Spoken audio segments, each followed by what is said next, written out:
Guys, mag-harvest ako ng puso ng saging dito kasi magsasabaw ako ng isda. Slice fish. Thank you, puso ng saging. Nangangayo ko yan.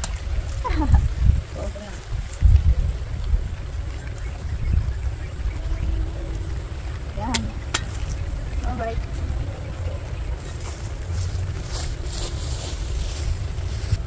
Mag-harvest ko di kapayas, guys. Malutuon ko lang. Kaya may nakita akong habal na kapayas. Taas kasi. Kasi kung mag-harvest na luto na malalaglag. Ay! Diretso ka gano'n. Ang laki ng papaya. Yan, isa lang muna. Kasi tingnan niya.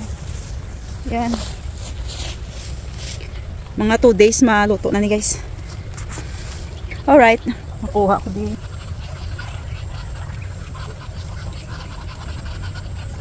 Ay, nagkuha naman sa ko. Kasi wala, yun sa nakatong. Kaya kanpunta na lang ni biker. Sikor may kikalagaw. Kasi gwa. Gwa ko sana guys. Hindi po nila sa pasaway ng pato ay. Ang gamay ng mga pato guys. Pasaway. Sige guys, makuha machimpuan ni sa ni biker. Mapatay ni sa kadto ni sa ni biker. Paong ko sana. Nagyo ka naman. Hindi ka lusok man.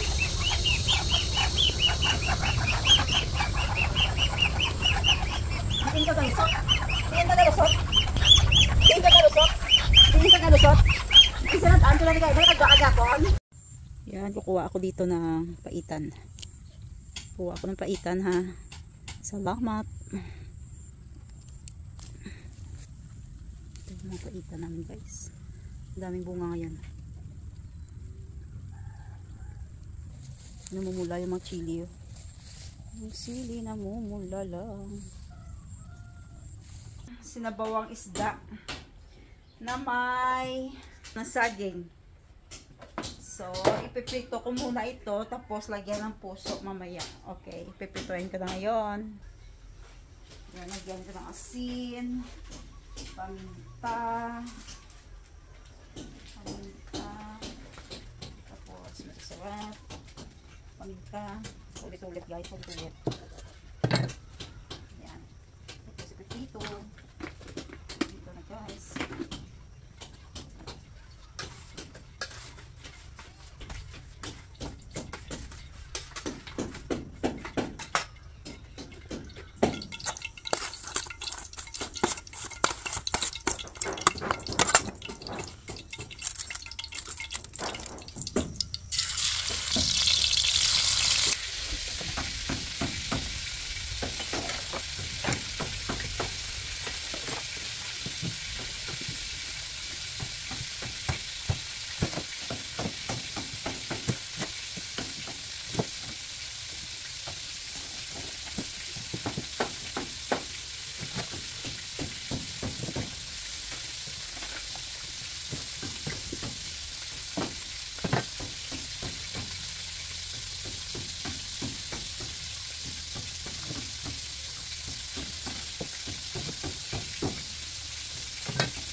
Yan guys, mag-harvest ako ng sili.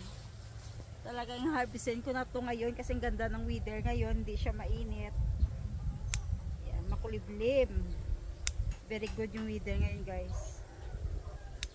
Daming sili oh. Gawin ko tong ano, chili sauce. Mag-chili sauce ako guys.